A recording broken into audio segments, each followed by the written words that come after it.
اسلامی تعلیمات میں ذکر ہے کہ جنات ایک مخلوق ہیں جو آگ یا روشنی کی ایک پوشیدہ شکل سے پیدا ہوئے۔ وہ زمین اور آسمان دونوں میں حرکت کر سکتے ہیں۔ قرآن اور احادیث کی روشنی میں بتایا گیا ہے کہ شروع میں جنات کو آسمانوں میں جانے کی اجازت تھی تاکہ وہ فرشتوں کی باتیں سن سکیں، اللہ کے نظام اور اس کے رازوں کا مشاہدہ کر سکیں اور کبھی کبھار انسانوں کی زندگیوں پر اثر بھی ڈال سکیں۔ ابتدائی زمانے میں جنات کو آسمانوں کے قریب جانے کی اجازت حاصل تھی۔ وہ مختلف آسمانی راستوں پر جا کر فرشتوں کی باتیں سننے کی کوشش کرتے تھے۔ فرشتے اللہ کے احکامات، تقدیروں کے فیصلے اور آنے والے معاملات پر گفتگو کرتے تھے۔ جنات ان باتوں کے کچھ حصے سن لیتے اور پھر زمین کی طرف واپس آ کر انسانوں میں پھیلا دیتے تھے۔ اسی بنیاد پر کاہن، نجومی اور جادوگر کچھ باتیں پہلے سے بتا دیتے تھے جن میں تھوڑی سی سچائی اور بہت سا جھوٹ شامل ہوتا تھا۔ یہ سلسلہ اس وقت تک چلتا رہا جب تک اللہ کی طرف سے ایک بڑا فیصلہ نہ آیا۔ جب آخری نبی حضرت محمد صلی اللہ علیہ وآلہ وسلم کی بعثت کا وقت قریب آیا تو آسمانوں کے نظام میں سخت تبدیلی کی گئی۔ قرآن میں واضح طور پر بتا دیا گیا کہ جنات نے خود کہا کہ ہم پہلے آسمانوں پر بیٹھنے کی جگہیں بنا لیا کرتے تھے، مگر اب جو بھی کچھ سنتا ہے یا سننے کی کوشش کرتا ہے اس کے لیے آگ کے شعلے تیار ہوتے ہیں۔ اب جیسے ہی کوئی جن آسمان کی طرف بڑھتا، فرشتوں کی حفاظت میں مقرر قوتیں فوراً متحرک ہو جاتی۔ آسمان پر چمکتے ہوئے آگ کے پتھر، جنہیں شہاب کہا جاتا ہے، جنات کی طرف پھینکے جاتے۔ یہ پتھر صرف روشنی نہیں تھے بلکہ جلتی ہوئی سزا تھے۔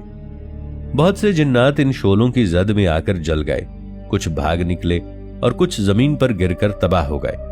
یہی وہ لمحہ تھا جب جنات کو احساس ہوا کہ کوئی بہت بڑی تبدیلی آ چکی ہے۔ وہ حیران ہو گئے کہ آسمان جو پہلے ان کے لیے کھلا تھا اب اچانک بند کیوں ہو گیا ہے۔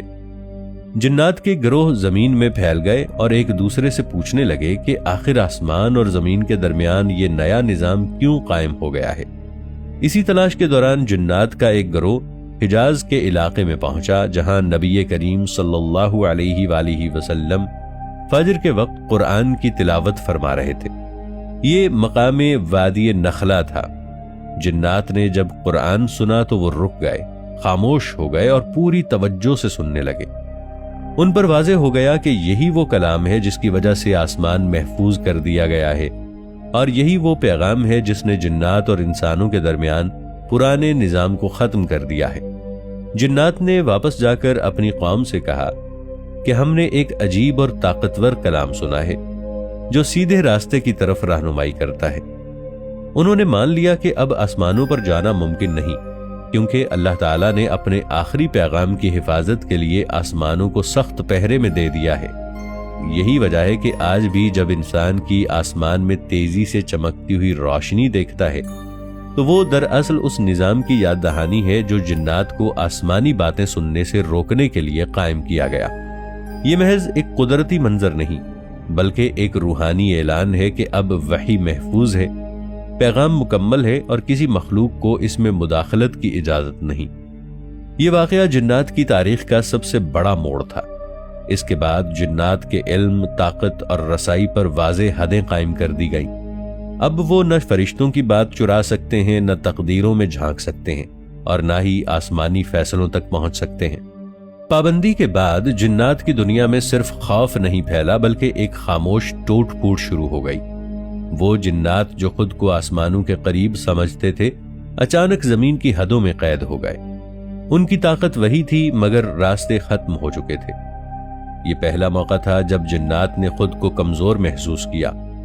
کچھ بڑے جن سرداروں نے اعلان کیا کہ اب آسمانوں کی طرف جانا حماقت ہے۔ انہوں نے اپنی قوم کو نئے طریقے سکھائے، جیسے نشانیوں سے اندازے لگانا اور پرانی یادداشتوں پر گزارا کرنا، مگر یہ سب ادھورا تھا کیونکہ سچائی کی براہ راست خبر اب بند ہو چکی تھی۔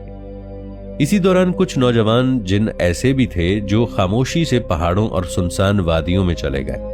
وہ تنہائی میں سوچتے رہے کہ اگر آسمان بند ہو گیا ہے تو شاید راستہ بدل گیا ہے، ختم نہیں ہوا۔ یہی وہ جنات تھے جن کے دل میں پہلی بار سوال پیدا ہوا، سرکشی نہیں بلکہ جستجو۔ ان جنات نے محسوس کیا کہ جب قرآن پڑھا جاتا ہے تو فضا بدل جاتی ہے، آگ نہیں گرتی، شور نہیں ہوتا، بلکہ سکون اترتا ہے۔ یہ ان کے لیے بالکل نیا تجربہ تھا۔ انہوں نے سمجھ لیا کہ اب طاقت آسمانوں پر چڑھنے میں نہیں بلکہ پیغام کو ماننے میں ہے۔ دوسری طرف سرکش جنات نے اس تبدیلی کو قبول نہیں کیا۔ وہ انسانوں کے کانوں میں وسوسے ڈالنے لگے، خوابوں کو بگاڑنے لگے اور اندھیروں میں اپنا اثر بڑھانے لگے۔ یہ ان کا نیا میدان تھا، کیونکہ آسمان اب بھی ان کے لیے بند ہو چکا تھا۔ یہی وہ دور تھا جب جنات کی اصل پہچان بدل گئی۔ اب ان کی عظمت آسمان چھونے میں نہیں رہی، بلکہ اس میں تھی کہ وہ واحد کو مانتے ہیں یا نہیں۔ آسمان خاموش تھا، مگر اس کی خاموشی خود ایک فیصلہ تھی۔ اسی دوران وہ جنات جو قرآن سن چکے تھے، ان کے اندر ایک عجیب تبدیلی آتی گئی۔ ان کے لیے آسمان اب ایک بند دروازہ نہیں رہا بلکہ ایک امتحان بن گیا۔ وہ سمجھ گئے کہ اصل بلندی جگہ کی نہیں، فرما برداری کی ہوتی ہے۔ یہ خیال جنات کی تاریخ میں بالکل نیا تھا۔ دوسری طرف سرکش جنات نے انسانوں کو اپنا میدان بنا لیا۔ وہ نظر نہ آنے کے فائدے سے فائدہ اٹھانے لگے۔ کسی کے دل میں غرور، کسی کے دل میں خوف اور کسی کے دل میں نفرت ڈالنا ان کا ہتھیار بن گیا، مگر وہ یہ نہیں جانتے تھے کہ یہ راستہ انہیں اور نیچے لے جا رہا ہے۔ جنات کی دنیا اب دو حصوں میں بٹ چکی تھی، ایک طرف وہ جو حد کو مان گئے اور دوسری طرف وہ جو اب بھی خود کو طاقتور سمجھتے تھے۔ مگر آسمان خاموش تھا، اور اسی خاموشی میں ایک صاف پیغام تھا کہ جو حد کو توڑے گا وہ روشنی سے دور ہوتا جائے گا۔ آخر کار یہ حقیقت سب پر کھل گئی کہ جنات کا اصل امتحان آسمان تک پہنچنا نہیں تھا، بلکہ زمین پر رہ کر سچ کو پہچاننا تھا۔ جو یہ سمجھ گئے وہ بچ گئے، اور جو نہ سمجھ سکے وہ ہمیشہ کے لیے اپنی ہی آگ میں جلتے رہے۔ جب آسمانوں کی خبریں ہمیشہ کے لیے بند ہو گئیں تو جنات کے درمیان ایک عجیب بے چینی پھیل گئی۔